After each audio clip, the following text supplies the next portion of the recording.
આપોદરા ખાતે રહેતા ઈસમને વર્ષ 2023ના ઓક્ટોબર મહિનામાં ધરમનગર રોડ પર પાછળના ભાગે તાપી કિનારે લઈ જઈ એક રૂમમાં ગોંધી રાખી મારમારી કપડાં ઉતરાવી નગ્ન અવસ્થામાં વિડીયો ઉતારી લઈ બ્લેકમેલ કરી ગૂગલ પે મારફતે 5,97,501 અને રોકડા 1 લાખ મળી 6,97,501 પડાવી લેવાની ફરિયાદ નોંધાઈ હતી। એ ફરિયાદના આધારે કાપોદરા પોલીસે તપાસ હાથ ધરી એક આરોપી અક્ષય ઉર્ફે અંકો દીપક ચૌહાણ ઠાકોરને ઝડપી પાડ્યો હતો। તેની વિરુદ્ધ કાયદેસરની કાર્યવાહી હાથ ધરી છે।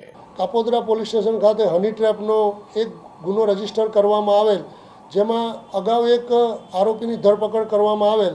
આ ગુનાની એમઓ એ પ્રકારની હતી કે ફરિયાદી તથા ભોગ બનનારને કપડાં ઉતારી તેના નગ્ન વિડીયો તથા ફોટા બનાવી તેની પાસે ગૂગલ પે એકાઉન્ટથી કુલ રૂપિયા 6,97,501 રૂપિયા પડાવી લીધેલ હોય, જે અનુસંધાને કાપોદરા પોલીસ સ્ટેશનમાં IPC 386 વગેરે મુજબનો ગુનો રજીસ્ટર થયેલ અને આ ગુનાની તપાસ સર્વેલન્સ સ્ટાફના PSI શ્રી પંડ્યા સાહેબનો કરી રહેલ હોય।